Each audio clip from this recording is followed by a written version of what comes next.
Um, Comrades, we're meeting at a very critical moment in terms of the subject matter that we're addressing today. Michael Roberts doesn't need much of an introduction, I think, to most comrades, but I should mention that he's a sharply critical voice, apart from being based on Marxist ideas and principles and theory, particularly on the question of China. And at the moment, we see that in the States, there's celebration of growth, which is somewhat better than other advanced countries. But we have a contradiction because every sign of growth is met by greater anxiety about the persistence of inflation in the system, which is potentially cutting off growth in America, but more importantly, in some ways, growth around the world as the dollar remains high. And on China, there's all kinds of writing about Chinese economy being in some kind of conundrum and deep contradictions. And yet we see it's growing at something above 5% a year, and prices are, if not stable, and then somewhat falling. So, that is a sign of growth and low levels of inflation. In fact, zero inflation is something which most economists around the world, in writing for newspapers serving the corporate interests, are simply not reporting at all. We're now in a contradiction in the sense that China is beyond a period of catching up to the West. The various sanctions in terms of the chip manufacturing and so forth have stimulated China's research and development.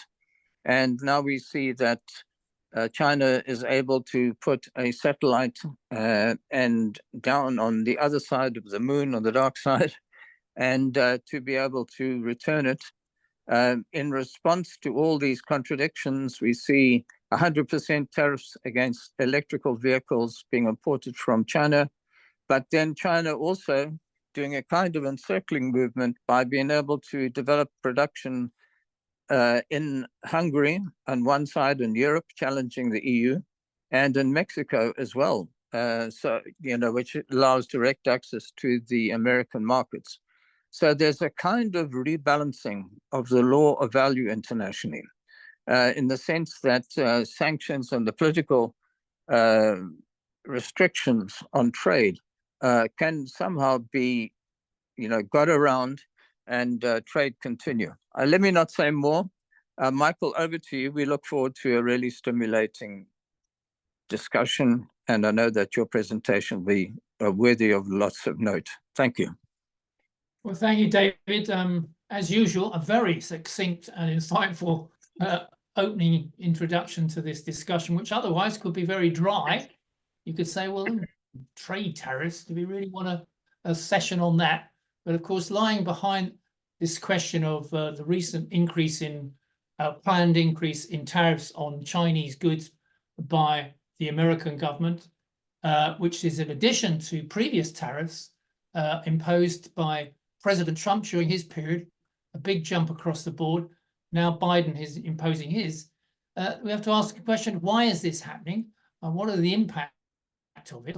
And where is it going to lead the world economy? And if you like, the participants or the rivals in this struggle over trade? Because we haven't had this level of trade tariffs and protectionism for many a long decade, until the last decade or so.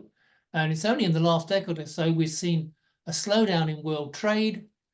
World trade to GDP has flattened out. Flows of capital have also begun to flatten out. There seems to be a complete slowdown of international movement. And I think behind that lies the growing rivalry and struggle that's now taking place between the American and their economy and their allies in the so-called G7, and the rising economic power of China. I'll just give you a few brief figures to show you that. I'll see if I can share the screen.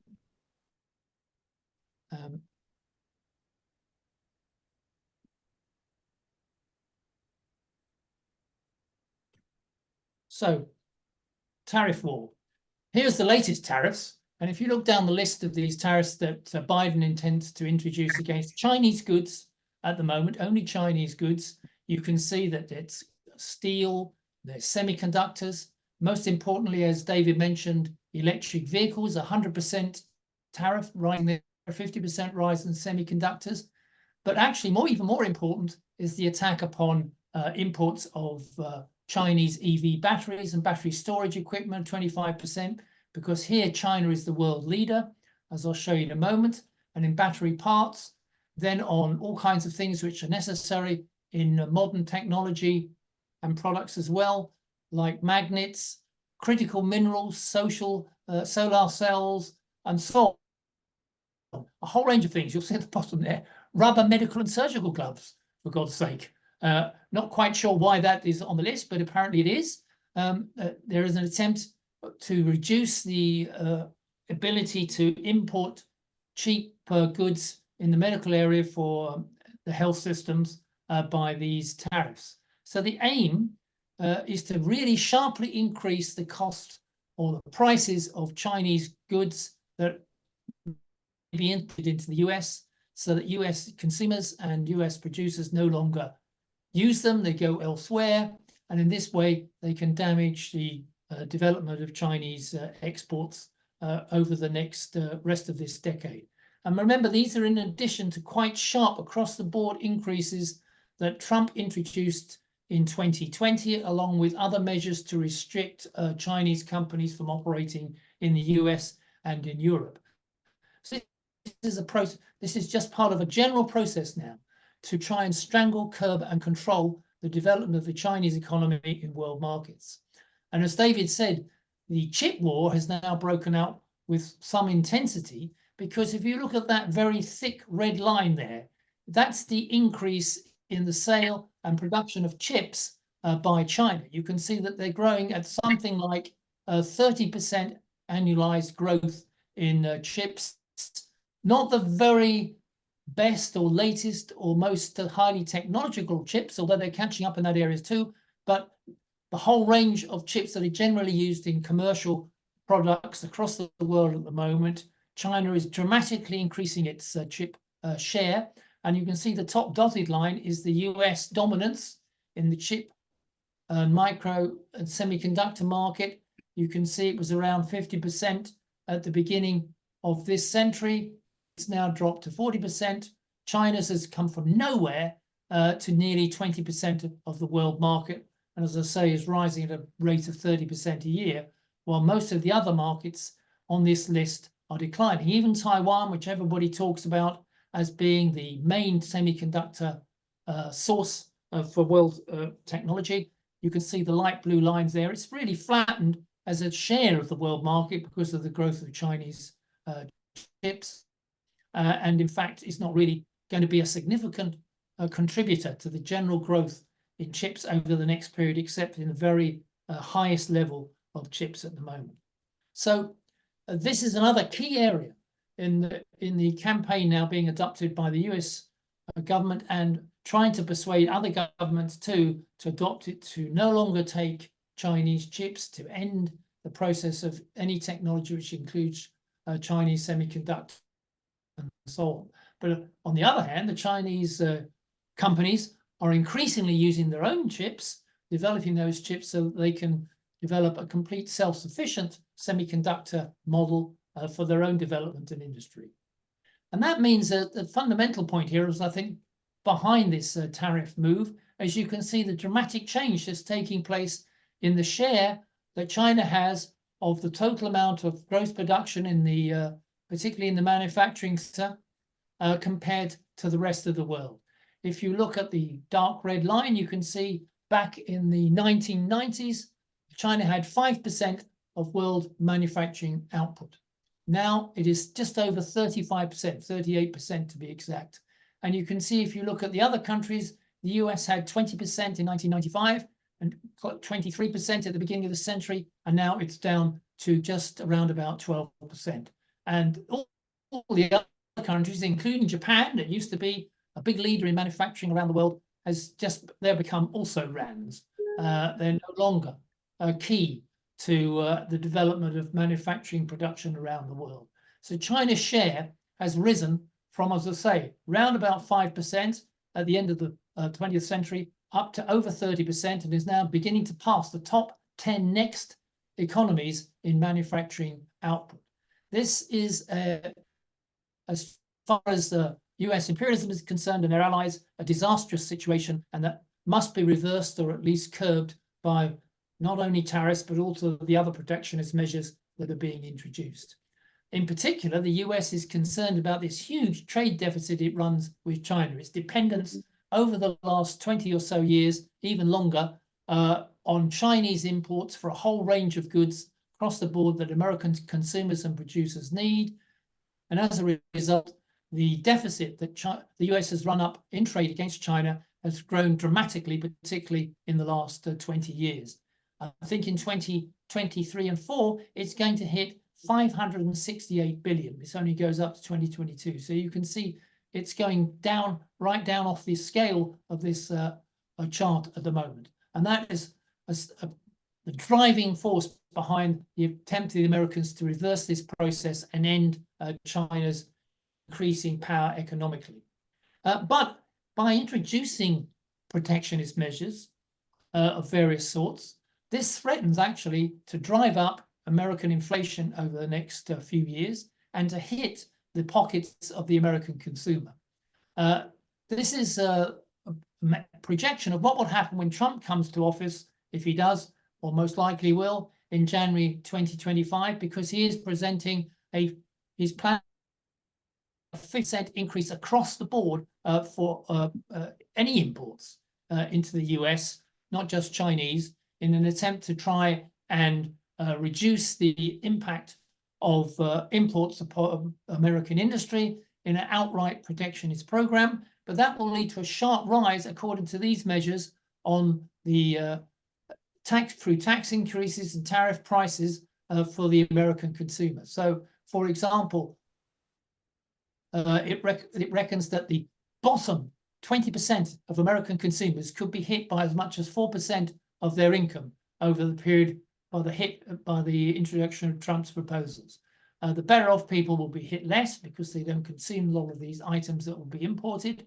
But you can see a 4% hit, in addition to all the other things on inflation, which is already existing for consumers around the world, particularly if protection is applied effectively over the next few years against imports in general, but particularly against China.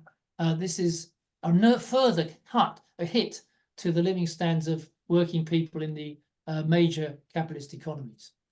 And we are really at the end of the free trade era. As I said at the beginning of this short introduction, that globalization in a way is over, global trade to GDP is flattened out. But what we've also seen is a sharp rise in the amount of trade restrictions being imposed worldwide, not just by the US by China, but also everybody is looking at ways in which they can restrict imports into their economies, whether it's goods, which is the dark red block here, and even services, professional services, other things which are not goods, which people use to bring in, and also investment. Restrictions being now imposed upon investment into different countries, particularly Chinese investment into Europe and to the US.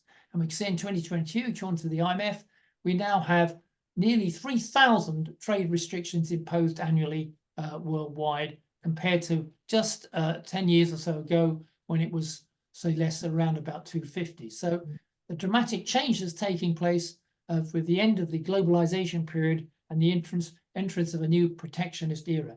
And I think we want to think about that in general. What does that mean? Why is that happening? Because if we think about the previous periods when there's been an increase in protection and the end of free trade, particularly in the 1930s, it was the product of countries going into severe recession or depression or stagnation, and they felt that there was the capitalist classes of those countries felt there was no way out except to try and block more competitive imports coming in from other countries. And so we had a dramatic increase in trade protection then. The Smoot-Hawley Act, which the US introduced in the early 1930s to stop imports coming into the US, is an example of the process of increasing trade protectionism in a period of general stagnation and depression. And really, for the last 10 to 15 years now, the major economies have been stagnating. Their growth rates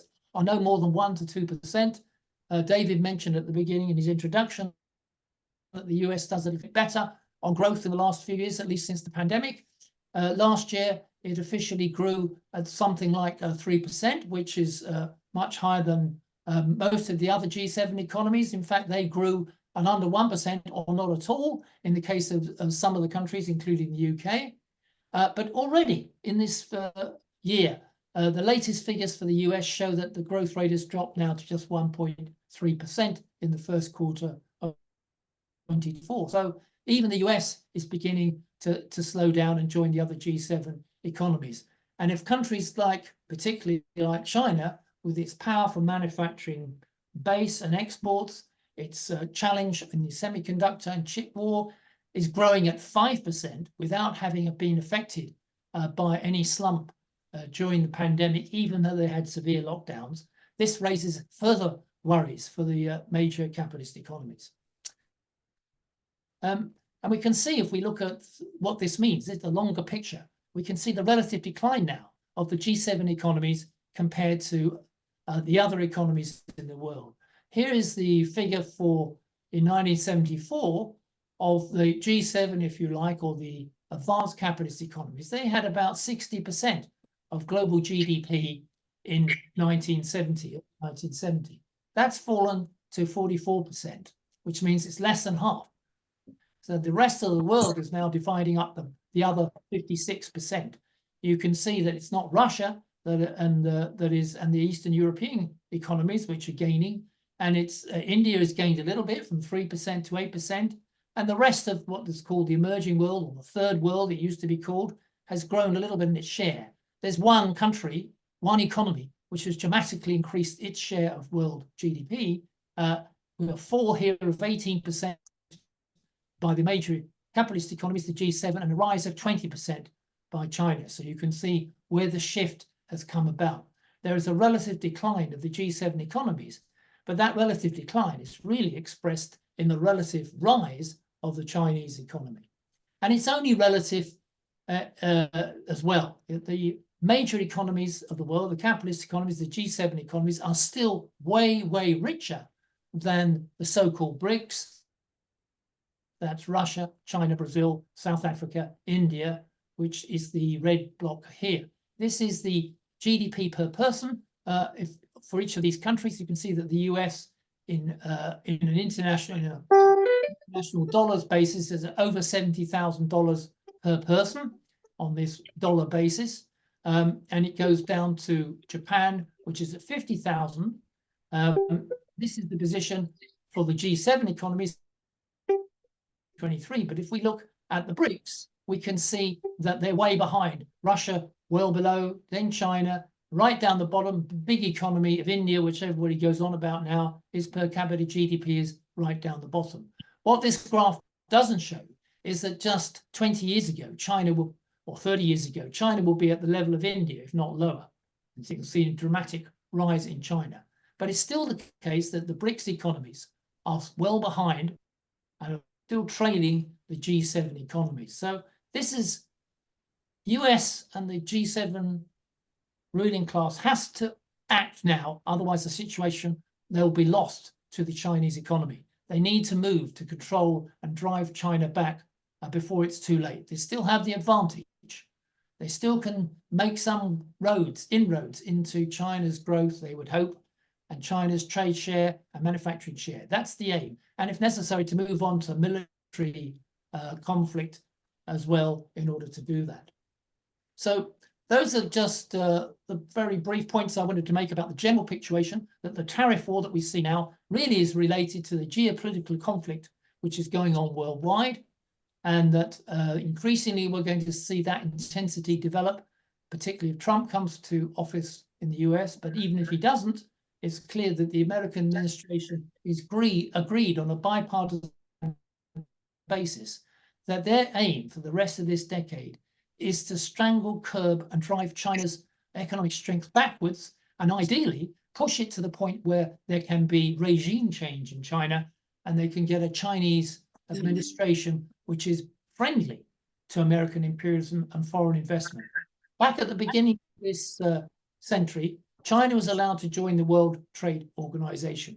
That opened up trade into the advanced capitalist economies and the rest of the world for Chinese exports and manufacturers. They took advantage of that in a big way.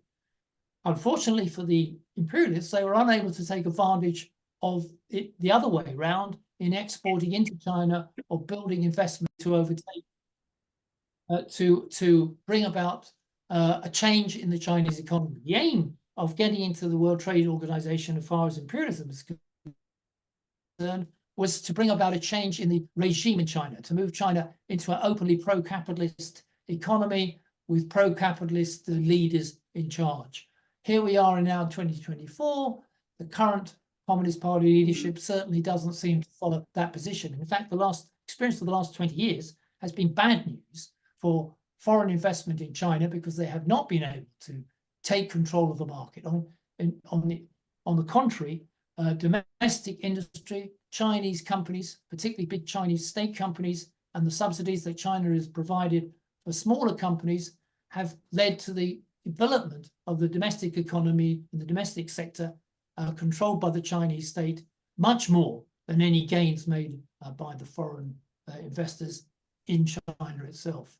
The situation has reached a critical point for US imperialism, and that is where these tariff proposals come from, and we shall see some more.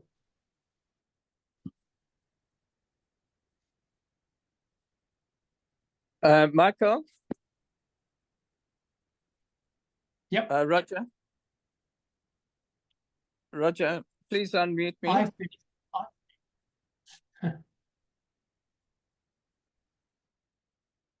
Can you hear me?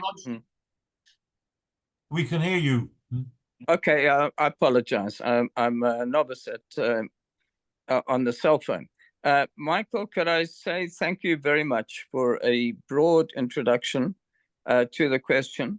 I wanted to make the points, to sharpen up the points in terms of the way in which, in particular sectors, the Chinese economy is actually ahead of many other countries, and in particular sectors, which is of great interest, particularly in the scarce minerals, which are supplying the renewable sector, which Biden is particularly pushing. And in particular, it seems that there is a kind of exchange for the moment, and that China is producing these, or let's say preparing these minerals, and America is forced to buy them in a sense from China because that's where they will come from. But let me not go further. Could we have indications of who could come in now?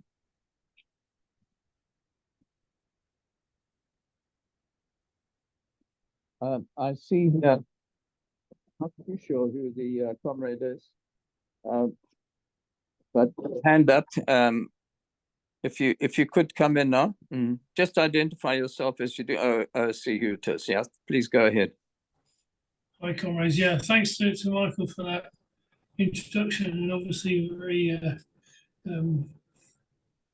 strife-torn scenario. And I think that the thing is, I mean, some people actually hold that we are actually currently in World War III. We're certainly preparing for World War III, because obviously the major, one of the major things of the US ruling class and the government is to prepare and to conduct wars. And we can see, obviously, they're conducting the war in Ukraine. They are essentially responsible for the war against Gaza and the Palestinians. At the moment, in those terms, they're losing, which makes them ever more dangerous. The thing is, obviously, you've also got the situation, as Michael outlines, where China actually dominates manufacturing, particularly in key areas. And the effort, of course, is to prevent by the Americans is to try and stymie and prevent Chinese manufacturing developing in key areas, which I mean is in itself an act of war. It's understood by the American ruling class like that. It is all the sanctions applied to the Japanese before the Second World War are of exactly the same character. There's no real distinction between the two. Under conditions in which obviously we see the world increasingly dominated by monopoly. There is only, say, for instance, one company which actually manufactures all the gear to make the highest end microchips, which is ASML in Netherlands. And the Americans, of course, aren't busy arm twisting them to say, well, you can't supply, under no circumstances can you supply any of this to the Chinese. Obviously, this, basically forces the Chinese to make all their own stuff. So obviously, busting your gut to do. The other thing, of course, is that the Chinese also have a total, as Michael said at the end, a total domination over the key elements of green manufacturing, such as solar panels, which are now almost totally manufactured in China, such as the key production of rare earth metals, although some of them are not particularly rare, they're all the group of metals always known as rare earths and metals, are now totally effectively all produced in China, or either produced or in fact refined. The world's only refining process is in China, and therefore the world, they've got a lock on that process. And obviously, the American ruling class is extremely disturbed by this. The other thing, in terms of the other interesting point about the decline of the US, of course, is the banking system. I mean, given the fact the domination of finance capital, actually, of course, the US is imperialist finance capital. The collapse of Silicon Valley Bank and two other banks is critical, which is some of the biggest collapses in finance capital in American banks in history, which were down obviously to the increase in interest rates, was deliberately piled on interest rates in order to essentially, as was outlined by Jerome Powell, the head of the Fed, that actually he wanted to strike at the working class. That was why he did it. He wasn't shy about it. We have to constrict the growth of wages. We have to keep these people down. So they jacked up interest rates, and three banks collapsed. Therefore putting enormous stress on the entire function. And in fact, the Credit Suisse collapsed as well. This is for the same reason. And therefore, the problem being, of course, for the capitalists, of course, is that once these things happen, banks now can't be allowed to collapse, because the banking system is now so interconnected that you can't actually unwind it. And therefore the banks have to be bailed out. They have to be paid for and made whole by the state. And effectively, we can see the entire banking system is now an extension of the state, is dependent on the state and would not exist without the state. But those who run it, many of whom, of course, are criminals, even under capitalist law, given the US Department of Justice definition of, well, there are some people who are just too big to jail. They're allowed to continue running this thing, which is, essentially, they can take out, quote, profit, while the state can hold on to the collapsed bit. Matthew? And the bits that work. Matthew, I'm just trying to say, well, the crisis is there are other facets to the crisis, and it's much deeper than outlined, I think. Okay, thank you. Thanks so much, Matthew. Look, I have an indication from a number of comrades, but Joe indicates that his cell phone is running out of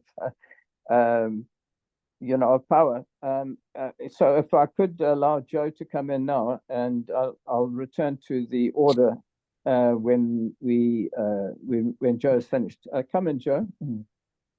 Thanks, David. Can you hear me there? Yes, indeed.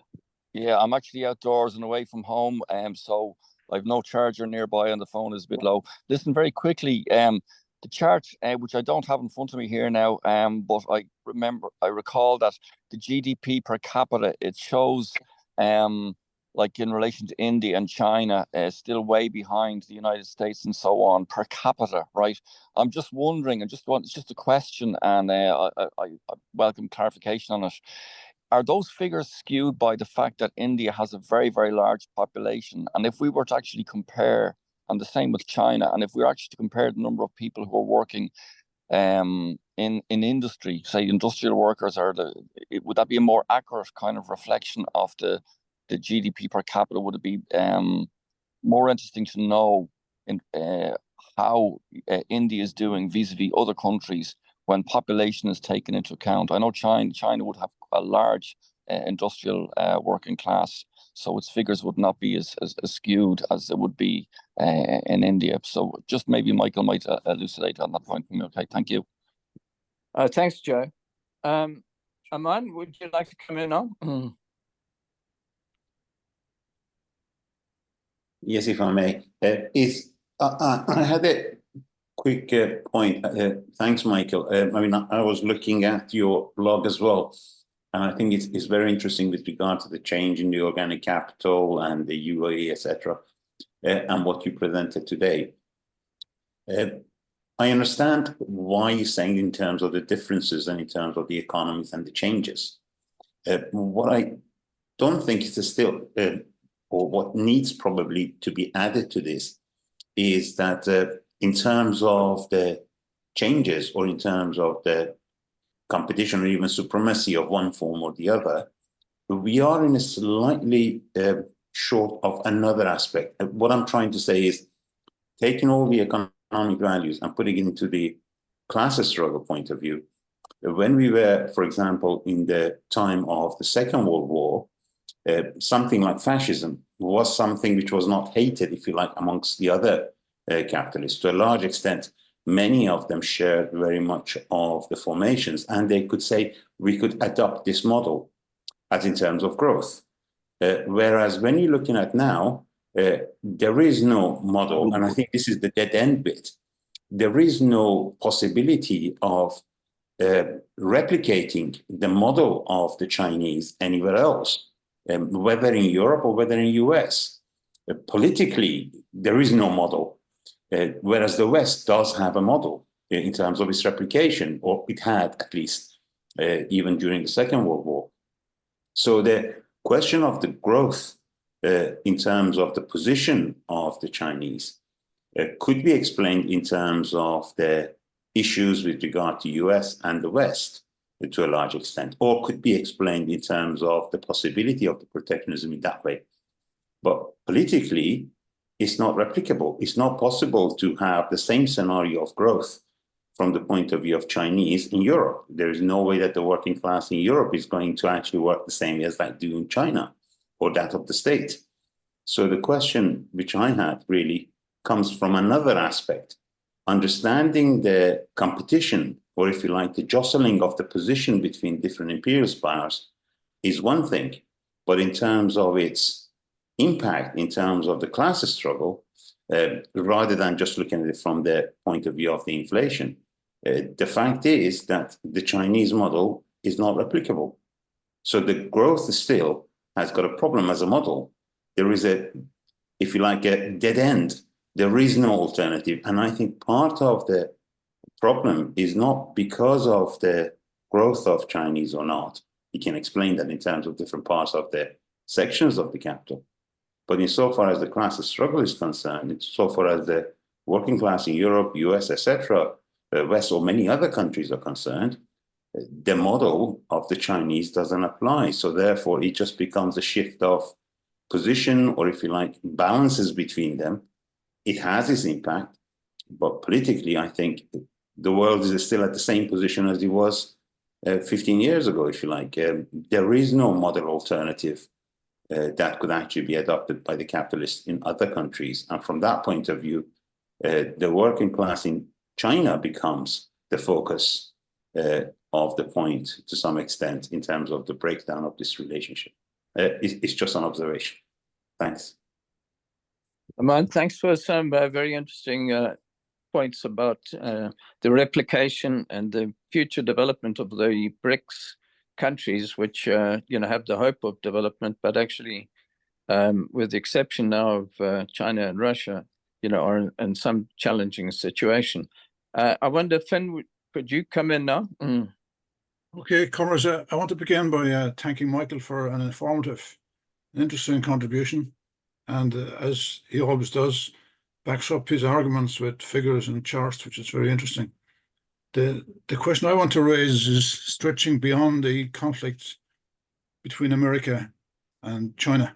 What's now been described in the Economist magazine as the new Cold War. And I want to raise this issue of what's known as foreign direct investment, or FDI, where countries such as Ireland and other similar countries try to attract companies from America to come and set up a manufacturing base. It also happened in Britain. For instance, the Japanese car industry set up directly in England. But in Ireland, foreign direct investment became a key question in the transformation of the country's economy. It began back in the late 60s, when the government policy was to provide factory space free, tax-free profits, free training of workers. All these measures were taken by the government through the Industrial Development Authority, as it was called, as a means of attracting companies into Ireland. But now lots of countries are trying to attract foreign direct investment.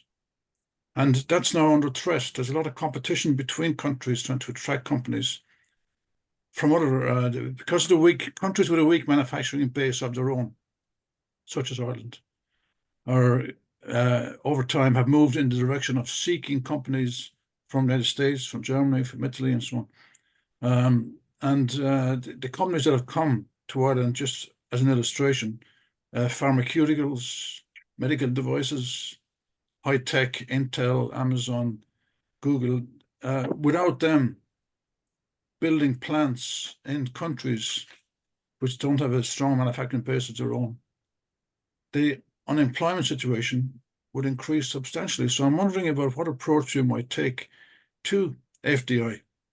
Now, the demand to nationalize companies wouldn't apply in the same way. After all, it would be a German, an American, a Japanese, or some other country where the company would be based.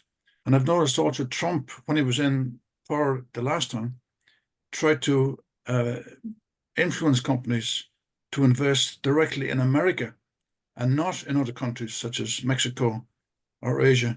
So that's a trend which is happening, and we need to be careful not to focus all our discussion on America and Chinese competition, because the implications for smaller countries, such as, Ireland is just an illustration.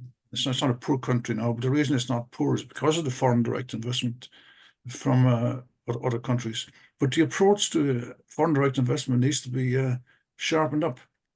It's now an issue also for Chinese companies investing all over Africa. The relationship between China, for example, and Iran, it's a close relationship developing there. So there's lots of issues about China moving into the space which traditionally was occupied by the United States. So I'd be interested to hear Michael's views about foreign direct investment and what approach we might take to that, because that is a key question. And I know it's linked, obviously, to the competition between America and China, but separately from the figures about competition, the livelihoods of tens or hundreds of thousands of people depend on the presence in these countries of American companies. And how do we approach that? And just one other point, just to mention more of a reference than anything else. China invited Elon Musk into China and gave him free rein to establish his electric car industry in China, which of course he happily did. And as a consequence of that and other factors, became the world's richest man. But what happened was China then learned all about the technique of producing electric cars. Musk is gone. He's has been outflanked completely, having brought all his expertise, well, not his, but his workers' expertise into China. Now China has learned all the lessons, and now it's becoming, in turn, the dominant producer of electric cars. And that's it's an interesting phenomenon to watch, because that's how capitalism develops, where one company learns from another company, and then you get the more productive industry succeeding and the less productive industry declining. But in this case, it's happening around nation states as well as between companies. And I'd like to hear some comments from Michael about that, because it's not the same issue as foreign direct investment. That has implications different, as I mentioned earlier, but it's the process of capitalism driving other capitalists out of business, in this case between two countries, and then the implications that has for the thousands and millions of workers who are not interested in competition between countries. They just want to go into work at 8 o'clock in the morning, do a day's labor, and collect the wages at the end. So we need to bear in mind the immediate and local implications of this competition between the big capitalist states, in this case China and America.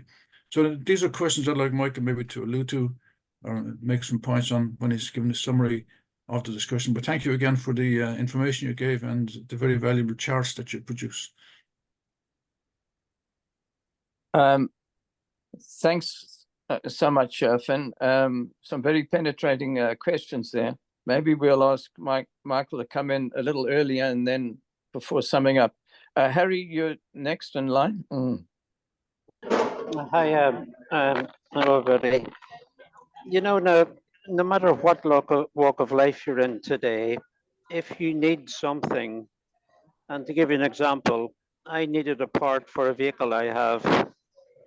My mechanic contacted Land Rover. The part could have cost £1,200.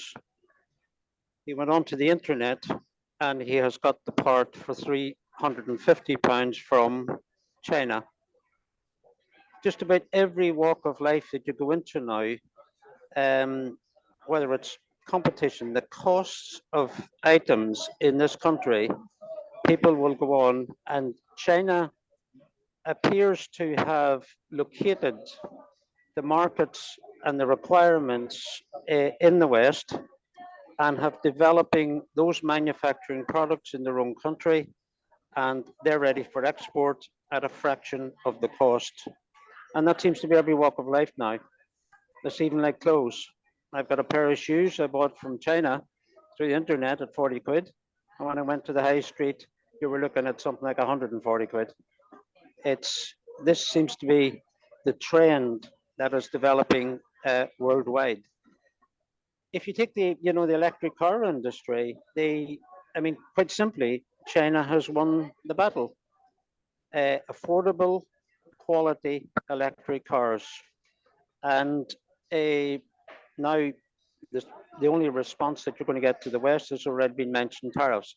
But if you look at things like semiconductors, years ago China was importing semiconductors from America.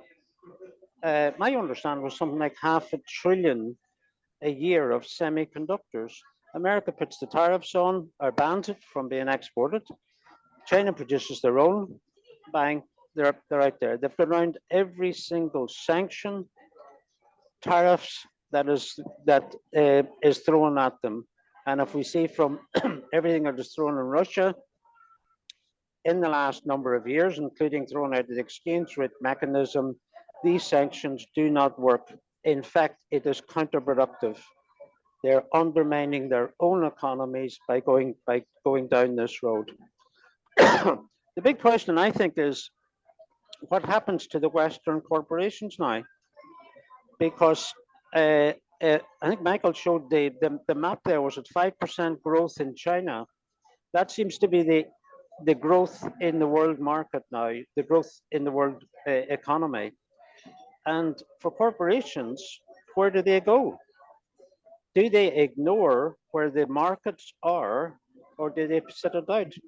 And if you look at the likes of General Motors, I find this difficult to believe, but General Motors now produce more cars in China than they do in America. And they've been forced to go out there, invest in the Chinese market, because that is where the markets are. It's almost like a case, if you can't beat them, join them. I'll leave you with a question because, I mean, to me, this is the New World Order. The New World Order is developing right before our eyes, and we need to keep our eyes on BRICS. That's where it's all happening. Another 6 countries have joined BRICS. That's where the real order. Why is China undermining? Is it on the West that it's a case of short-term profit? CEOs maximizing profits out of as much in the short term, ignoring long-term investment and strategy, that this is what's really undermining the markets. Or if you take the case of Boeing, perhaps a very classic example, short-term health and safety checks, everything ignored, profit was the central scenario. Now look at this massive airline. Why is the real competition, and why is China running this trade war in competition in their country? Is it because they're not so much focused on profit? They're focused on long-term investment. They're winning the world race. Thanks, David. Thanks so much, Harry. Look, I can see, Pat, you're in line. I did see Steve indicating a little earlier, for some reason, my ranking has changed a bit. I wonder if Steve could come in, and then you, Pat. Yeah, okay. Yeah. Thanks. I missed part of your presentation, Michael, but I think that this is a historic development. But actually, I think that the position of U.S. imperialism now is actually going to backfire and escalate to the decline of U.S. capitalism. If you're uncompetitive, which they are, American capitalism vis-a-vis Chinese production and development, these tariffs actually will have the opposite relationship. And I think that the situation of Europe and the rest of the world in relationship to China now, they are in a bind because they need China for their own development. I mean, Germany's largest investment now is in China and trade. So maybe you can talk about what you see as far as the continued economic decline of U.S. imperialism vis-a-vis development of China and the tariffs and trade war. And I think it is going towards a military confrontation. That's where the United States is going. The other thing that I think needs to be raised is the situation of AI and the effect of AI, because U.S. capitalism now, global capitalism, is looking to AI to use to increase their profitability by eliminating labor. And the Chinese are still trying to catch up. If you look at Xi Jinping's, he's got his view of AI is similar to capitalism in the West. They don't have a difference. But maybe you can talk about the relationship of the trade war and AI, because it will, Goldman Sachs in their study said it would lead to 350 million workers losing their job globally. And I think that includes China, which is introducing autonomous vehicles and other developments in AI and robotics massively without any kind of controls, actually. And maybe you can talk about that as far as the rate of profit and the question of profitability. If there are less and less workers who have the ability to buy products and commodities, what is that going to do to capitalism and profitability of corporations? The other thing is, so state control of these companies appears to allow them to make investments where capitalists are not making investments for short-range profitability reasons. And I think that maybe you can talk about that, the long-term effect of that, because one of the solutions of capitalism historically has been fascism, to increase their profitability by crushing the working class and increasing exploitation. But I think that in this circumstance, fascism is what a larger and larger section of American capitalists are going to. They see that as a need to deal economically on an international level. And obviously that would mean war, and it is already growing wars around the world. So maybe you can address the economic developments in China in relationship to these questions, and particularly AI and what that means to the trade war. Thanks, Steve. Pat, your turn, please.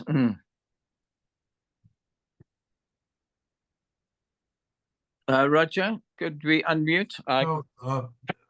Sorry. Yeah, Sorry. Sorry. Okay. Yeah. Great to see so many old comrades here. Brilliant. And of course, Michael Roberts as well. Great to hear him. One of the things I think that many comrades will be puzzling is how the hell has China been able to raise 1 billion people out of poverty and to wipe the floor increasingly with the capitalists in the rest of the world?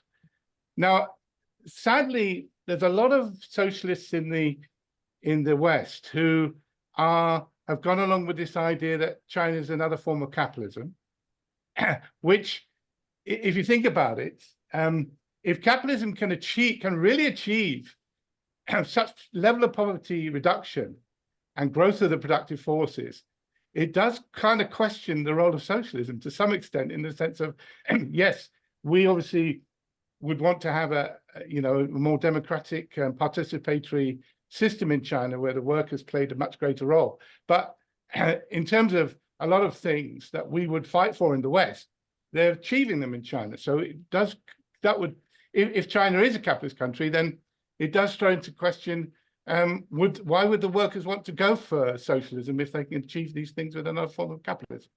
But I think this idea that China is another form of capitalism is based on a lack of knowledge of the comrades. Now, I've studied China very closely for the last 3 years, which has involved getting into the weeds of how the Chinese system operates. And the problem is that the Western propaganda, it's no longer just in terms of the popular media, but it's also in terms of the Wall Street Journal, the Financial Times, which in the old days used to be regarded by comrades as at least telling a reasonable amount of facts, because they needed them in the business community, the ruling class needed to know what they were doing. But now they're just full of propaganda about China as well, because they recognize China as such a serious threat. And of course, the whole neoliberal bubble is now placing all the journalists who work for these things are all part of the neoliberal movement. So I don't think we can rely on any of the facts that are given out by the West. And I can give 1,000 examples of the distortions that they are giving in even the best of the media. The second problem is that the problem is that the Western media is what they don't tell you about China. So they're not telling you about how China's been able to achieve this. And one of the things a lot of the socialists in the West don't understand is China is still a planned society, not the command economy of the Soviet Union. They learned a lot of lessons from the Soviet Union and also from the period under Mao. So planning in China, for example, we're in the 14th five-year plan now, it is the dominant force that drives the economy in China, and to which all the 32,000 state-owned enterprises, the state-owned banks, and even the capitalist companies actually work to the plan, because it saves them a lot of research. And they know that following the plan will be all the local government, provincial government, central government funding will flow according to the plan. So they adjust to it themselves. So that planning is the key, followed up by state-led investment, the state-owned companies, the state-owned finance, and so on. These are the key things that allow China to anticipate. So it was no accident that China is now the leading force in terms of renewable energy, because in the 2000s, in the five-year plans at that time, they recognized, because they do a lot of research on this, and they recognized that these were the coming industries, and they put everything into place, logistics, infrastructure, finance, and so on, to encourage, and all sorts of legal changes. So, for example, they introduced a rule where if you buy a combustion engine car, you can't put it on the road for 2 years because you can't get a number plate. Whereas if you buy an electric car, you put it on the road straight away. So they put all these things into place, and it has a result. They don't always get everything right. I mean, the disaster they've made of the real estate market, which is another story entirely, they get some things wrong.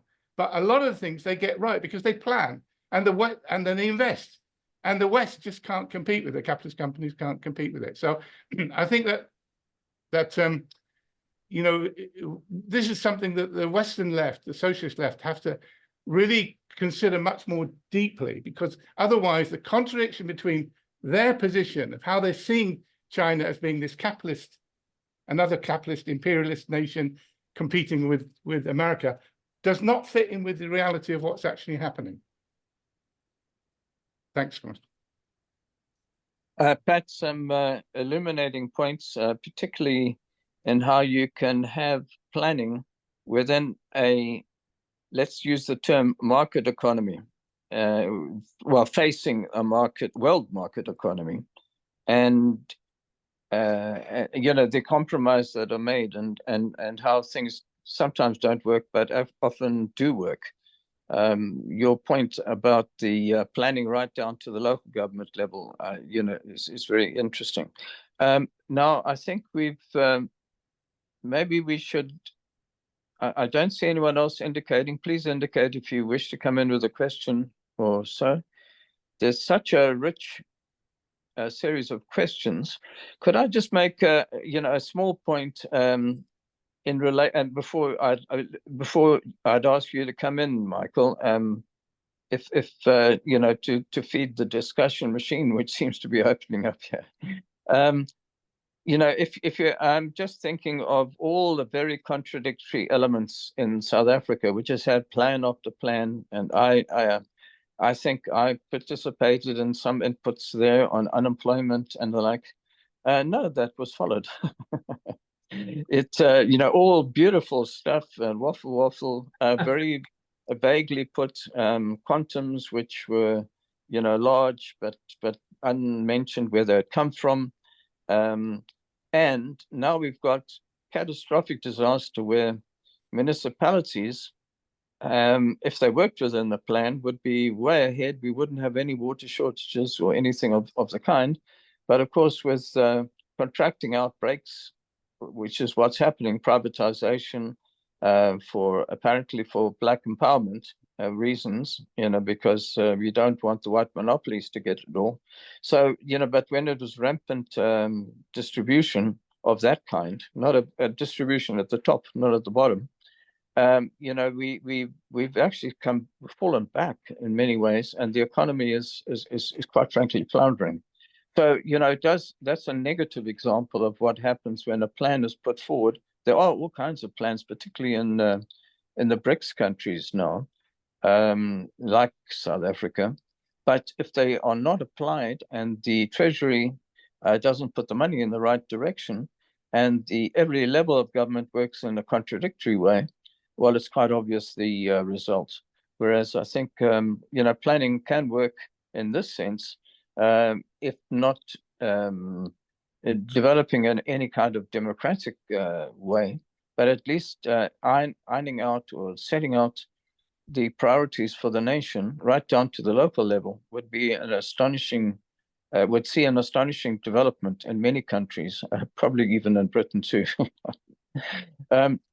I think maybe if you could come in, I've just got one more, if it could be a question, because I'd like Michael to come in. Is it Eric? Yeah. Mm. If you could be short, because I think Michael's got a lot to say. Mm. Yeah, well, it will be short and kind of just allegorical and simplistic. And maybe I don't exactly know how to phrase it as a question. So, okay, I just retired recently, and I drove across the United States as kind of a neat bucket list thing to do. It's a huge country, took 28 days, saw a lot of things. And interestingly, kind of, I don't know if it's intuitive or counterintuitive, there's a bit of a boom on in a lot of the United States, building both public and private, huge buildings. There's industry coming. And it seemed kind of, maybe it's something to do with this increased trade tension and, you know, the encouragement of taking investment out of China by the Western bourgeois, the American bourgeois. I know that there was also this huge piece of public spending. They called it the Inflation Reduction Act here in the US, which was they just opened a bunch of taps of public money. So I don't know. I just thought that was interesting, and how that it kind of surprised me going to some places where there was just I probably not development like we haven't seen in decades. And you know, like I know many of you are in the UK, like a lot of places in the US were quite heavily industrialized, died decades ago. And there seems to be a kind of a revival many places. So anyway, maybe you can weave that into the conversation. I've really enjoyed all the comments and the presentation. Thanks very much. Eric, thanks for some really penetrating personal observations. That's marvelous. Michael, please come in if you could on some of the cutting edge questions. You will have, of course, have the right to, to wind up your points in the end. Please go ahead. Well, thanks, David. As expected, but I ought to try to answer Joe's question at the beginning. Unfortunately, I think Joe's phone must have gone down, so he won't hear the answer. But he raised the question, really, the distinction between per capita income, that's national output per person, and national output. If we look at national output, China's national output in dollar terms is still less than US in dollar terms, the national output, but not by much. It's probably around about 80% of the US size of the US economy if we measure it the national output in dollar terms. And India is also a very large economy in that sense. It's now the 5th largest in the world, having surpassed the UK. But when you take into account the population, which is what per capita GDP does, and you divide the national output of China by its 1.4 billion people, or the national output of India by its 1.5 billion people, then the actual per capita GDP is way, way lower than the US, where you only have to divide it by 350 million people. So on a per capita, per person basis, the GDP levels of the US and other G7 economies are still way higher. If you want to look at it in relation to working people, then there's no doubt, as Joe was saying, that the working class of China is the largest working class in the world. It's altogether, it's different estimates, but if you want to take the urban industrial working class or the urban working class, you're talking something like 400 to 500 million adults in the cities and so on. That's way, way bigger than any other country in the world has. The Indian working class is also growing, but it's still considerably smaller. So in working class terms, these countries are the centers of working class expansion. The industrial proletariat, the industrial working class, has never been larger in the world, never been larger. But the G7 working class, industrial and urban in general, has been stagnating or even declining, certainly as a share of the total employment and output. So where the working class is now increasing, where it's growing in size, is obviously in these countries like China and to a lesser extent, India. So that's the sort of question I just wanted to briefly answer for Joe, if that makes it clearer to him what's behind that. I think I agree 100% with what Pat Bird said about China and how we have to look at it in a different way completely. That this is not an economy based where the market and the capitalist class in China runs the show. They don't run the show. Quite the contrary, that the show is run by the state, by the Communist Party, through the plan, but also by directing the capitalist sector to follow that as well. And any capitalist who steps too far out of line disappears. So we have a situation there where the direction of investment and production is in the hands of the state. And as Pat said, it's not perfect, and huge mistakes are sometimes made, but the capitalist class makes massive mistakes about its economies all the time and makes a mess of them, as we can see at the moment. And we have to explain to ourselves why it is that the Chinese economy has risen in such a dramatic way, unprecedented in the history of human development, really. It's a development model. Aman says it can't be repeated anywhere else. In a sense, he's probably right. Certainly the capitalists' economies of the G7 cannot adopt the Chinese model. It would mean basically the reduction of the ability of the capitalists to control their economy and run the state. The capitalists in the West control the investment decisions on the basis of profitability. It's the opposite position in China, and they're not going to revert to such a model. On the contrary, the whole purpose of this discussion is to say the aim is to crush this particular model, this development model, which the Chinese have adopted. It cannot be repeated. And more than that, as far as imperialism is concerned, it's got to be crushed. It's got to be ended. It's got to be replaced with a pro-capitalist regime run on the market where big investment companies can make a lot of money and where foreign direct investment can pour in the interests of American and other imperialist capitalist concerns. That's what they want. And therefore, the process of escalation towards crushing the Chinese economy and will have to continue. As some comrades have said, it's not going to be tariffs are not going to be enough to turn this around. China will get round that. It will get round that. I think, as Harry pointed out, even they're still going to be cheaper. And even with the methods by which they can do through third parties, through Mexico and other countries, Chinese products will go through. Chinese components will appear in all parts of world production and cannot be avoided. And so these tariffs measures will not succeed. And the massive investment that China has made over the last 10 years into the so-called emerging world or the third world or the global in Africa and other places has completely usurped the ability of American imperialism and European capital to dominate those countries as much as they before.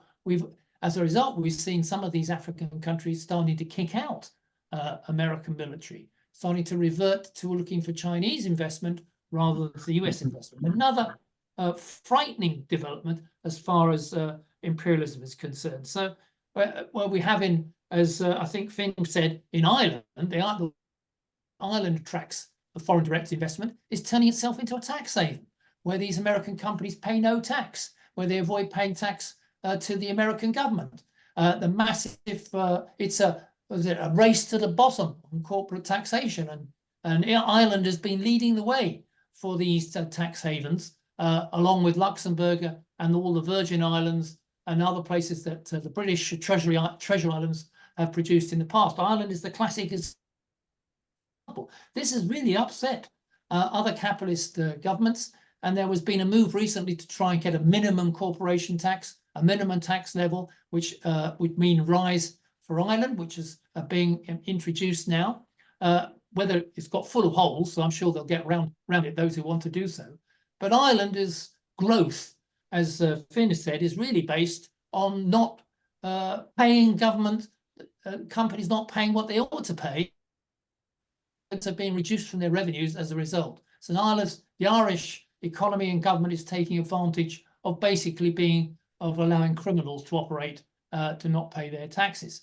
So this is the alternative to what the Chinese are doing internationally, that countries like Ireland, small countries, have to find ways in which they can cheat or avoid paying their companies paying taxes. All these pathetic attempts to set up free industrial zones, even Rishi Sunak has been attempting to do for Britain and elsewhere around the world. These are completely inadequate, but demonstrate the inability of adopting a model which could actually change the development of these economies in any way.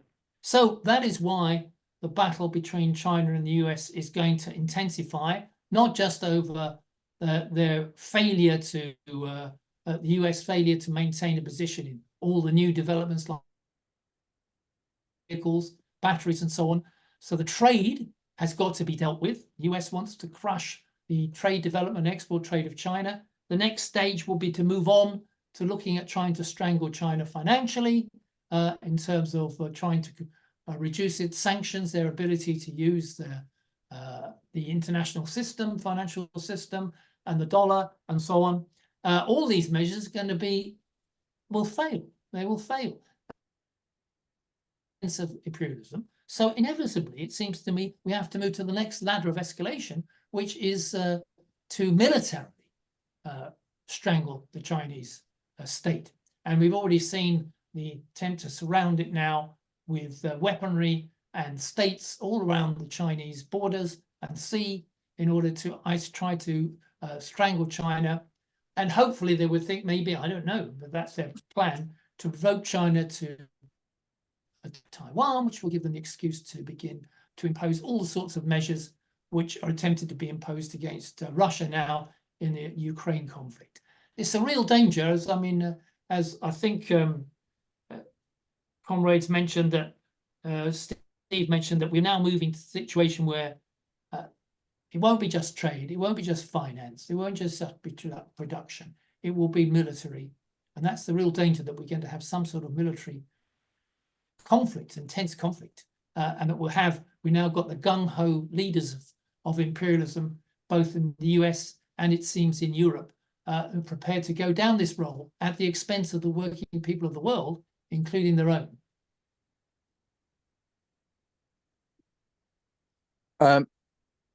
Michael, thanks for those points. I would like to invite comrades to, to continue the discussion, maybe something of an exchange. Those who have spoken before could come back and maybe make another point.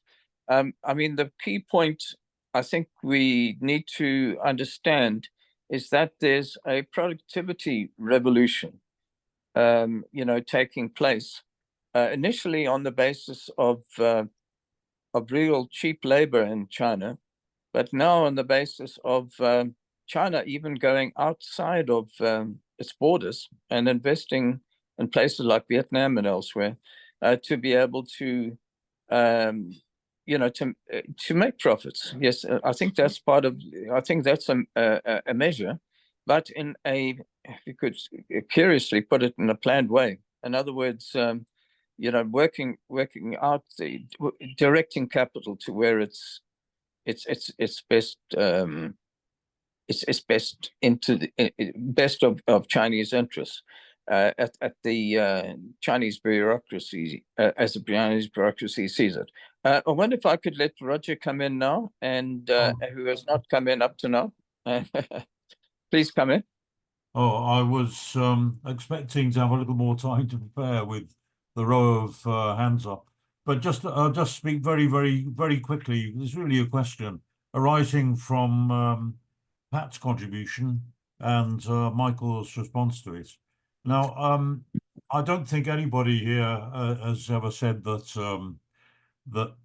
China is, in a standard way, a capitalist state.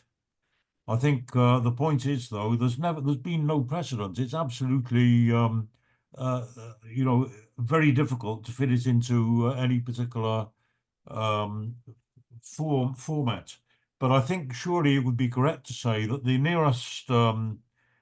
nearest parallel, although as I emphasize again, very, very, very different, so on a hugely massive scale, but would be the new economic policy in Russia after the Russian Revolution, when you had it was still a deformed or a degenerated workers' state, but allowing all kinds of license to capitalist investments and entrepreneurs and so on.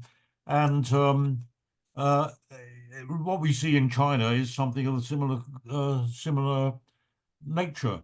Nobody could call it a socialist state or a socialist semi-state or whatever formulation. Nobody could call it a capitalist state in any comparable way to the other capitalist economies in the world. And therefore, what that means is that there's a contradiction there. There's a paradox, and it will have to be resolved eventually, one way or another. Either the workers would overthrow the bureaucratic regime and take over the enterprises of the capitalist investors, or the capitalists will elbow aside the bureaucracy, which is hamstringing it and making it conform to plans that are handed down from above to a certain extent, and we'd have a complete counter-revolution. I'd be very interested to know what Michael thinks about that. Yes. I was about to make another point, but I shouldn't from the chair. I wondered if we could now I have Matthew to come in. Sorry, Nigel, I don't think you've spoken before. I have to give precedence to those who have. That's why you were in the higher rank there, Roger. Nigel, if you could come in. I was just going to make the points Roger's made, so I won't repeat those points. And also just to remind comrades that China is facing its own economic problems. 20.1% unemployment amongst people under the age of 30. There's a lot of dissatisfaction in China with the fact that the progress in living standards for ordinary people has now stalled. And that's going to have consequences in the future. China has developed the living standards of its population in contradiction to the rest of the world over the last decades, and that's been felt by the Chinese people, and there's been a lot of support for the if you like, the plans that the Chinese Communist Party's made. But now that there's a changing picture there for the lived real experience of the Chinese themselves. There are now no women on the Central Committee of the Communist Party of China for the first time in decades. There's a change in the Xi regime is becoming more and more authoritarian. So there's a move towards increasing authoritarianism. Social liberalization is now at an end. Well, with the LGBT kind of issues that are happening in China and all sorts of other issues around women's issues and these kind of things, there's a lot of clampdowns taking place in China right now. And that's a relatively recent period over the last 2 or 3 years since the beginning of COVID. Lying flat movement. There were other kind of forms of resistance that took place in China around getting rid of the apps and the power of the apps over COVID, where the Chinese kind of acted spontaneously to undermine the power of the apps. That's a lesson that the Chinese have learned in terms of their own power, in terms of change. It's a complicated picture, though, comrades, and it's really difficult to untangle in just a few sentences. So I don't want to say any more because I know other comrades want to speak and come back. Yeah, Nigel, thanks for your points, which are some corrective in a way, but moving on to some of the more political aspects. Matthew, if you could come in and The one of the other points I think also is the nature of US imperialism as a function in terms of as the world hegemon, and the fact that obviously it is able to extract a tribute from the rest of the world essentially by that position, each because obviously it issues the world's currency, the dollar. But at the moment, obviously, it is also, of course, engaged in both in a series of wars which it keeps losing. And all of these need to be looked at as one. I mean, the unfortunate thing at the moment, we've got a mass anti-war movement against the war in Gaza, but we should be looking at the whole thing. The working class needs to evolve an entire anti-war movement across the whole piece, because that's just one instance. The impact, for instance, of the Ukraine war, of course, is to actually to hammer the position of Europe. I mean, Europe was deeply dependent, obviously, on energy supply from Russia, the world's largest gas exporter, and suddenly gets cut off from this. It's done enormous damage to the Europeans' position. At the same time, obviously, the fact that they're now in a position in which essentially they've said war to the last Ukrainian. Well, the last Ukrainian is in sight, and they're losing. So, I mean, in those terms, that position is, puts them in a very difficult position. It's also the fact that what you've got is a situation where the US, as Comrade Eric has said, has then issued these acts like the Inflation Reduction Act and the CHIPS Act, which is essentially mass government subsidy to both public and of course the capitalists. Huge subsidies to the capitalists in an effort actually to suck capital into the US, and in many ways, in some cases, away from Europe itself. And so that, therefore, there's also this sort of bidding war between the various capitalist states as to who will supply the biggest subsidies to their capitalists. In fact, some of the European capitalists are saying, okay, we'll go to the States because we can get more subsidy. Some of the European car companies, for instance, have done that. So there's that happening as well. That whole process. So there's the internal competition within capitalism, and the fact that you've got a situation where the thing is in a state of decline and collapse.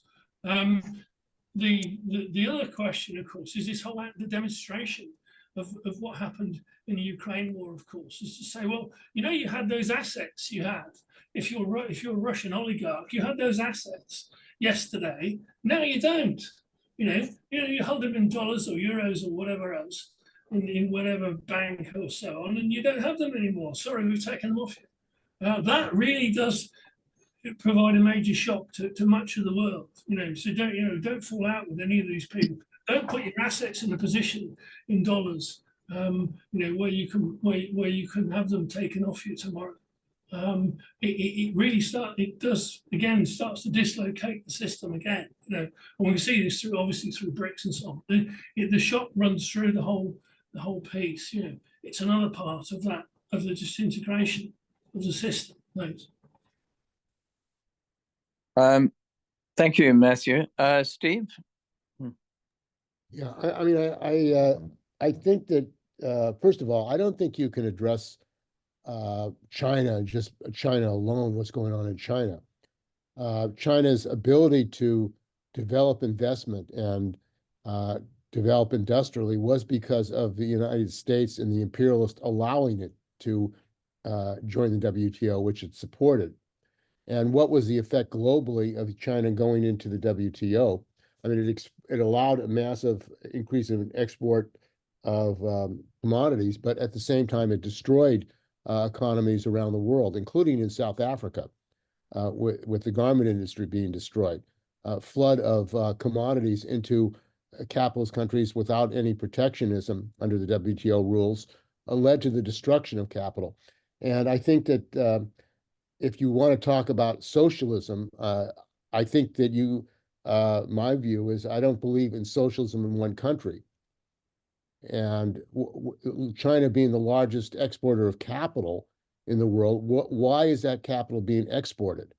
Well, it's both private and public, but a large amount of that capital is to go to profits. The export of capital in China is not for the advance of the working class in these other countries. It's to get profits in the rest of the capitalist world. And that has to be addressed because what it's going to do and is doing is creating further instability in the capitalist world. And I think that the trade war is reflective of the fact that American capitalism is not competitive. And as we all, I think, agree, when the capitalist world has a financial crisis and can't become more productive and profit, they go towards war and fascism. So we're talking about a growth of fascism globally, not just in the United States, in many, many countries around the world, fascist regimes and fascism. So the other thing is that the effect of this competition between China and the rest of the world and the financial crisis, because I don't agree that China is immune from a worldwide financial crisis. The development of speculative investment in the United States, cryptocurrency, and other speculative investments is going to lead to a crash greater than 2008. And that's going to have a massive effect in China. I don't think China is insulated or immune from a major financial capitalist crisis in the capitalist countries around the world. So that's another aspect of this trade war that is going to have devastating effects on not just the rest of the world, but on China. China's economy is based, a large part of it, not just in domestic production, but global trade, export of capital. And I think that has to be part of the discussion. Lastly, I don't know, Michael, what your view is on AI, but I think the drive for investments in AI by the capitalists, it's going to lead to increasing productivity by elimination of labor. And that's something that China is investing in as well in competition with U.S. imperialism and U.S. capitalism to develop AI. What is the effect of AI in China? Well, China is introducing autonomous vehicles. It's introducing in the factories massive automation and robotics. Is that meant a reduction of the work week in China? Has that meant a better situation for the working class in China? I don't think so. The situation of the workers in China is declining. And as a matter of fact, the introduction of AI is going to escalate that decline of the workers' conditions in China, leading to even more explosive conditions potentially for the Chinese working class. So this view that socialism with Chinese characteristics is going to solve the contradictions of capitalism, I don't believe that. And I think that actually the danger of revolts in China as well are growing, despite the bureaucracy, despite the use of the police state and spying on workers and using technology to try to control the working class. Thanks, Steve. I wonder if I could introduce Themos now. It was the first chance to come in. Yes, first of all, I apologize because I was late. I was in another meeting and I couldn't come from the beginning. So a lot of things that I will say might be completely out of line. But first of all, I would like to say that I'm a bit skeptical about comparing the situation in China with NEP in Russia, or to speak about the bureaucracy of being overthrown either by the workers and a healthy worker state or back to capitalism. I think China is gone beyond, much beyond that point. I would see China more on the road that Russia was going. It didn't reach the same capitalist state as Russia did, but it's well on the way there. And we shouldn't confuse planning with socialism. Planning is essential for socialism, but it's not enough. If anything, Chinese planning reminds me of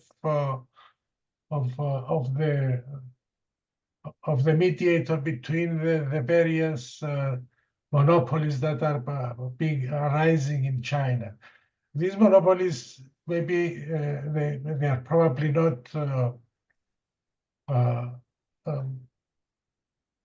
not very happy with the Chinese Communist Party or the bureaucracy, but they depend on it. It's their lifeline.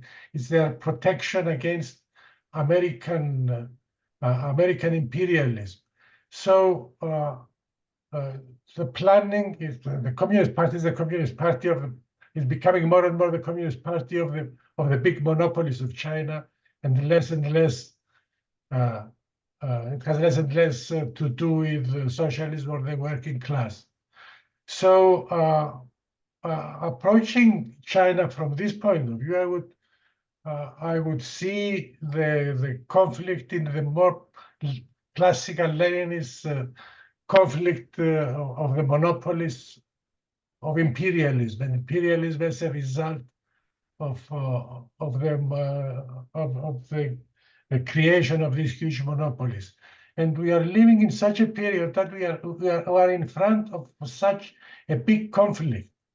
And I see the Ukrainian war as provoked by the US because they want to get rid of Russia as a real force because of its nuclear arsenal. When they try to tackle militarily China. So we are in a very dangerous situation, going towards wars everywhere. And I think this is how we should view the conflict. Also, do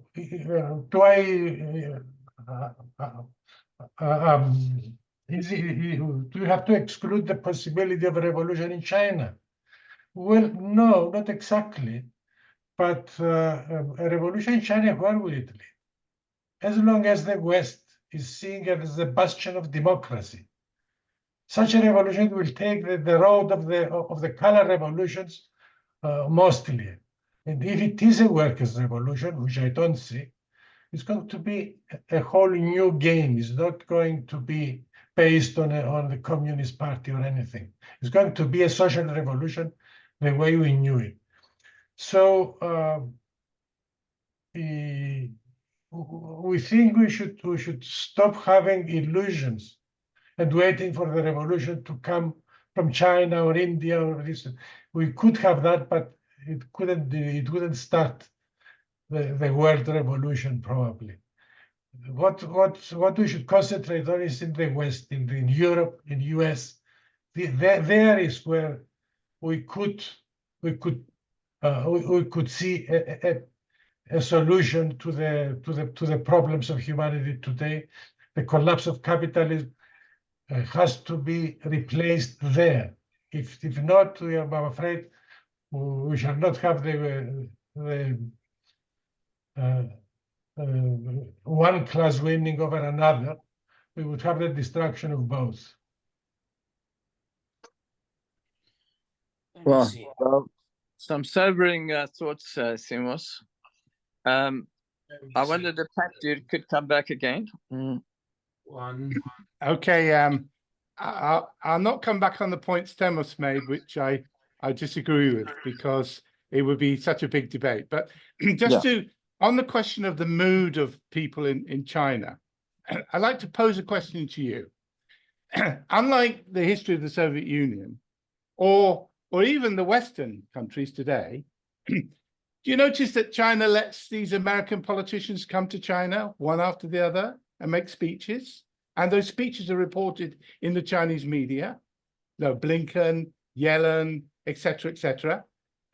This is not a society that is insecure and is worried about, it's facing a seething massive discontent among the ordinary people.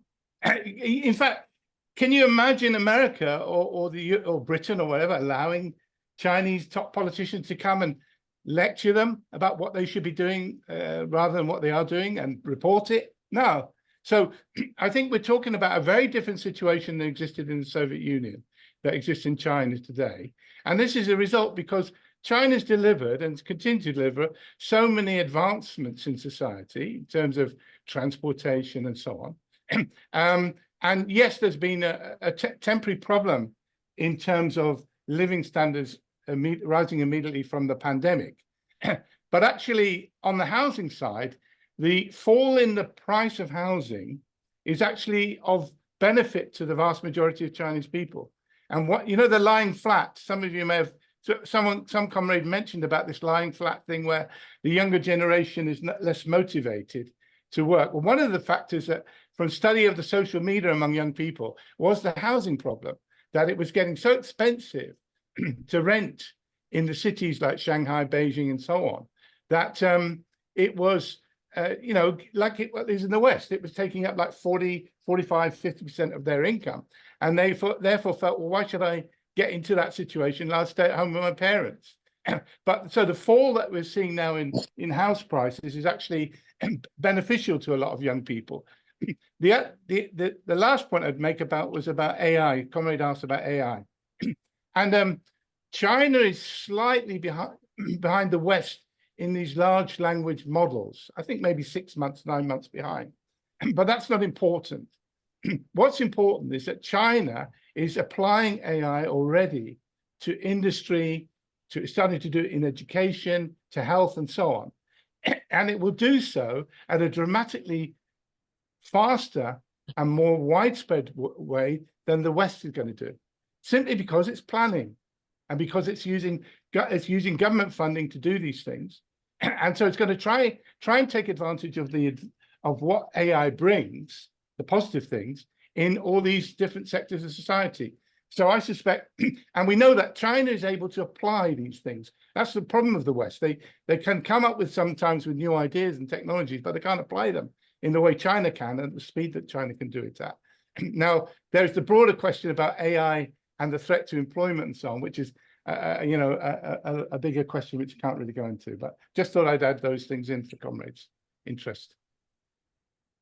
Okay, thanks, Pat. I think we now, well, let me make a few remarks, if I may, from the chair. And then I think we must give Michael enough time. I'm just going to make a few points. First of all, Michael, I think we still have a migrant labor force, or let me put it this way, a labor force in China, which is, what can I say? I wouldn't use the term quite subclass, but something of that nature. I understand it's about 35 million. Those are the workers that do the construction work and do other really low wage activities. And they are, in a sense, a subsidy to the entire system because they cannot bring their families into the urban areas. And I wondered if you could make some, just a point about that in terms of its generic application. The other point is that there have been various anti-corruption activities. I mean, obviously, at one level, it's just removing people who are inconveniently in the wrong place. I see it's also happening in Vietnam, but it's totally impossible in a place, well, in many African countries. In other words, if you do not have a kind of ruling elite which has got some sense of vision of where it's going, the state can tend to I wouldn't say disintegrate, but anyway, it ends up tolerating all kinds of syndicates, as in Latin America. And just a last point in relation to trade. Of course, China's trade with Russia has grown enormously, but it's also relying on trade with the United States. So in a sense, there's some mutual, I wouldn't say satisfaction, but there's some mutuality in what's happening. And as Steve has pointed out, there were enormous benefits of joining the WTO. I think I'll stop right there and allow you to come in, Michael. Well, thanks, David. Thanks, everybody. This is a discussion which can't be resolved in just a couple of hours. And of course, it's a continued discussion, and because we have to take time with the trends, both in the world economy, the world trade, because it started off with a question of trade wars and tariffs. And of course, we have concentrated increasingly on what is the nature of the Chinese economy? Why has it risen so well? Why has it become a threat to US and other imperialist powers in the global north? So much so that they wish to bring about a curbing and a crushing and a reversal of its progress. I generally agree with what Pat said and also what Roger said, that China is different. It's not the straightforward capitalist economy that we've seen either in the G7 or in the emerging world. I always give this example. I ask everybody to think about it. There's China and there's India. Back in 1980, their GDPs and their GDP per capita, their incomes, productivity, anyone who measure it, was more or less the same. That China was lower on the whole than India. Where are we now in 2020s, into the third decade of this century?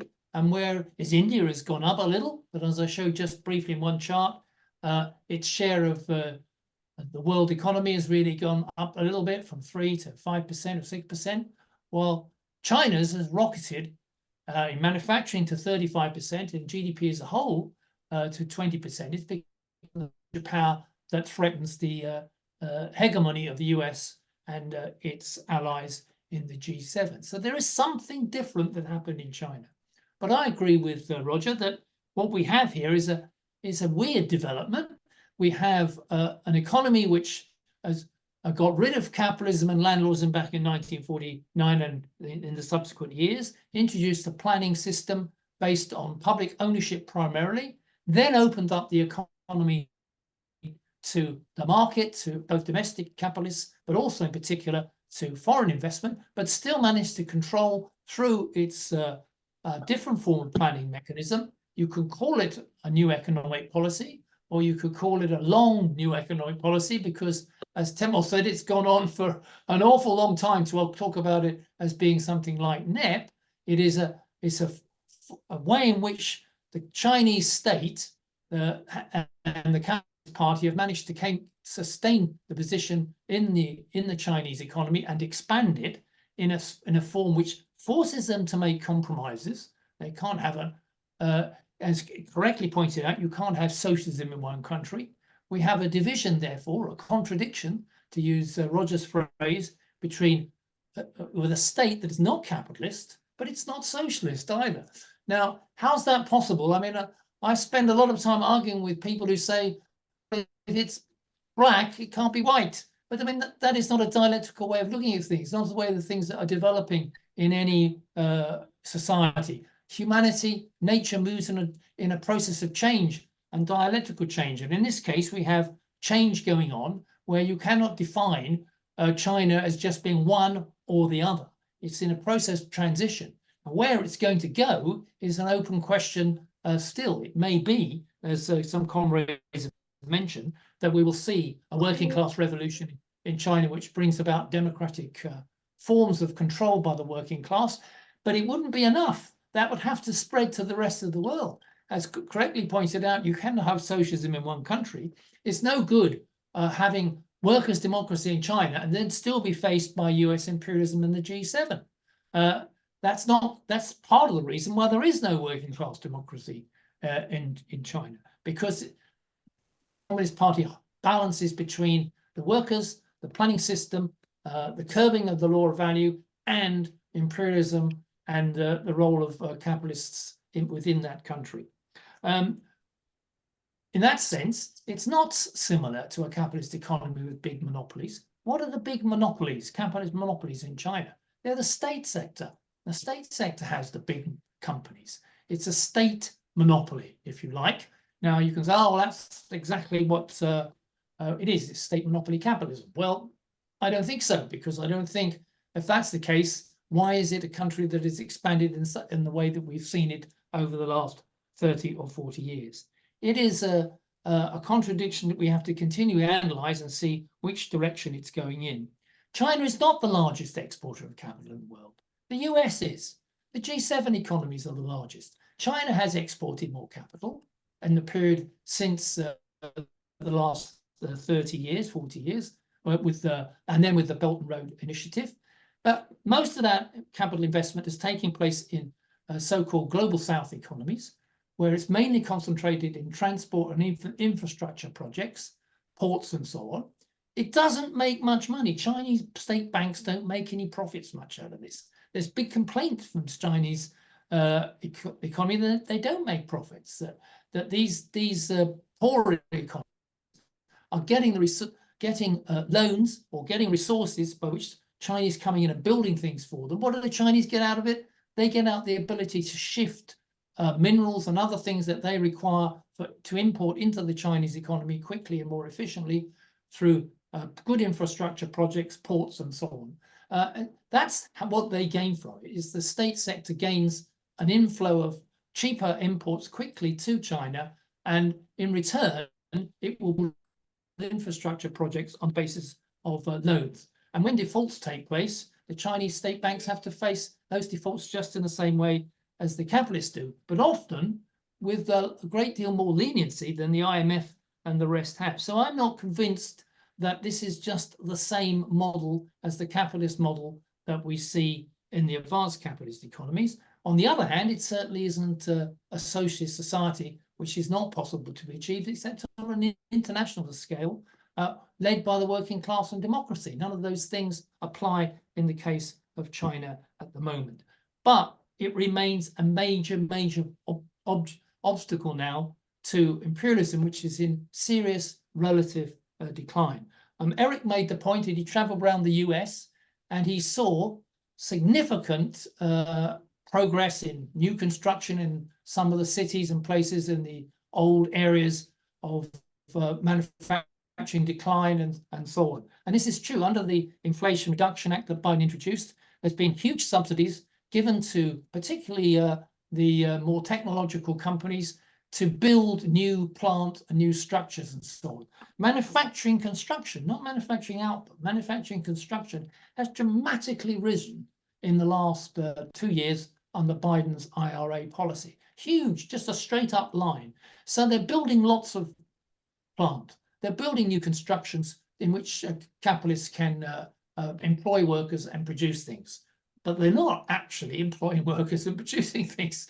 These factories, they talk about in China that there's lots of ghost cities in China and ghost factories that are not being filled. Well, I can tell you, there's going to be a lot of ghost buildings in the US over the next few years, because these things are not going to lead to a dramatic increase in manufacturing output and employment in the US as a result of the spending that's going on. A large amount of spending as far as the American capitalists are concerned, but nothing compared to the construction and development that's taken place in China over the last 20 years. So what we have here, to summarize the argument, is that we have, as far as US and imperialism is concerned, a serious problem. They are not growing properly. Investment is slow. Growth is slow. Production growth is slow, 2 or 3% if they're lucky each year. They're not delivering higher, better conditions for the vast majority of workers in their countries. Inequality of wealth and income is rising. They cannot solve the climate issues, and they're not providing sufficient green investment to deal with the fossil fuel companies which still dominate. None of those things are being resolved by imperialism, and now they have the real danger of a major economic power coming from nowhere and starting to usurp their hegemony on not just on trade, not just on industry, but also diplomatically, and in the future also in terms of who is going to make decisions about what happens with world peace and so on. This is an issue for imperialism they have to deal with. I say that we're in 2024. I think by 2030, we may well know exactly what has happened, which direction it's gone and how severe it's going to be. Some economists express severe pessimism about the future. I agree. It's a real danger, a real risk that we're now entering a period that we've not seen really since the 1930s, 100 years ago, where we could develop into a position where the major powers come into not just trade conflict, but also military conflict.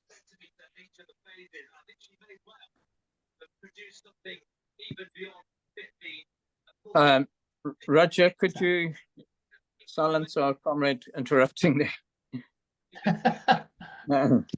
Sorry for that, but it's necessary to have one voice at a time. Thank you. Thanks, guys.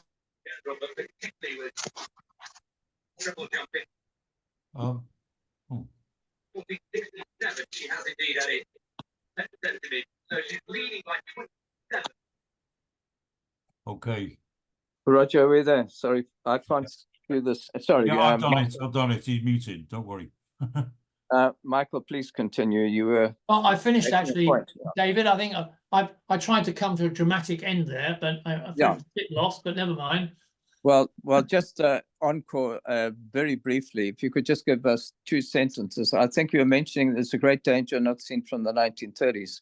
Yes, that we're in a position where it's not just we're going to escalate from a trade conflict to conflict over capital flows that we talked about, to conflict diplomatically on all kinds of issues, to maybe military conflict between the imperialist powers and this rising economic power, China. That's the real risk ahead before us, which joins all the other terrible challenges facing the world, capitalism and working people in the next decade or so, on climate, on the grotesque levels of inequality of wealth and income we see at the moment. And I have to finish on a point that Marxist economists will not forget, namely that don't expect capitalism to go smoothly on at 2 to 3% for the next decade. Every 8 to 10 years, we have some major slump. The last slump was the pandemic slump, was the biggest slump in the history of capitalism. Only worse than the previous slump of 2008-9, which then was the biggest collapse in capitalism. So we have the prospect of that as well, which will obviously intensify the conflict between China and the imperialist powers. Right. Well, look, Michael, thanks for that, well, tough conclusion. But, we've had a consummate presentation. It's been truly marvelous. And I think that the discussion has been lively. We've had various perspectives from people who've thought of very carefully about their contributions.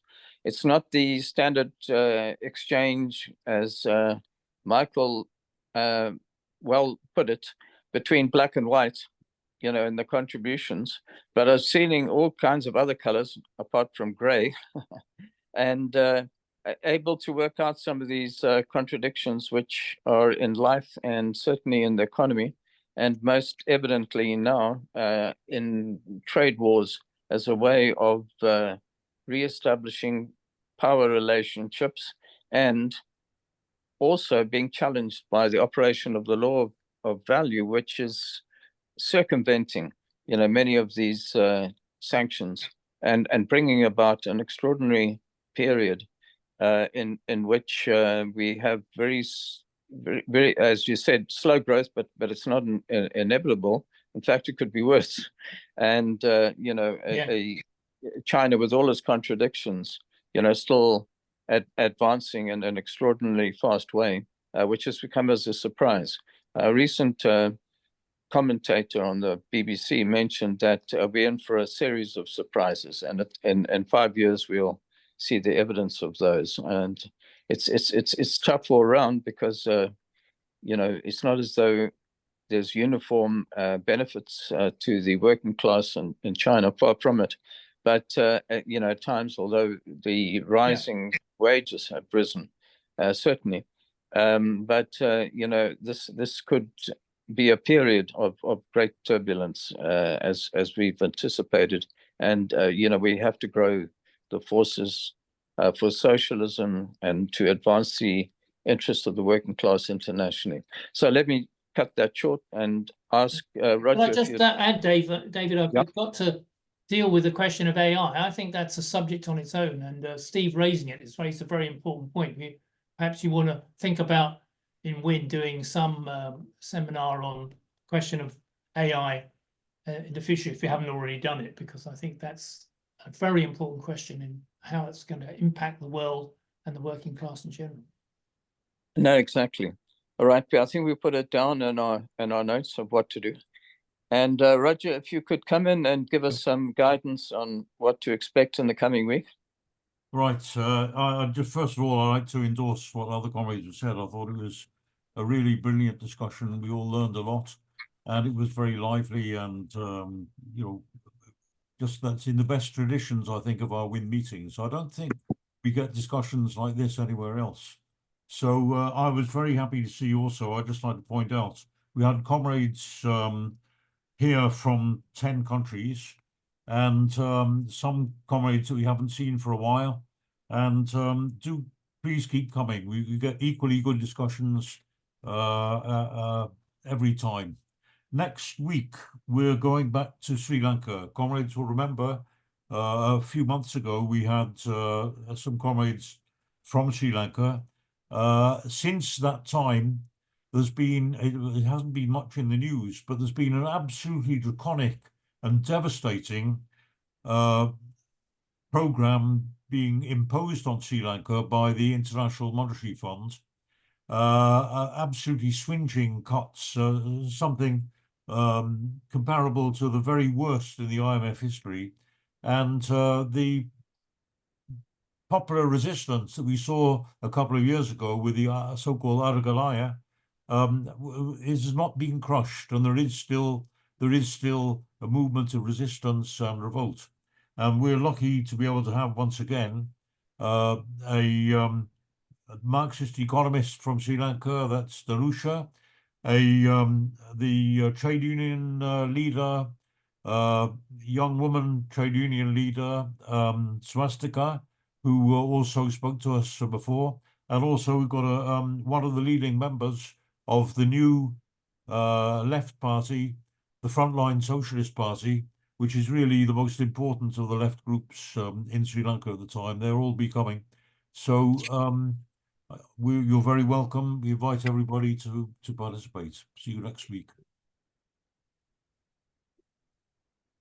Roger, if you wouldn't mind holding on just a bit, I want to try and fix my voice problem on my laptop if I can. Thank you. Can you just stop the recording though, Roger, before he does that? Because otherwise, Thank you and bye. So sorry for that. I'll stop recording. Yeah, okay.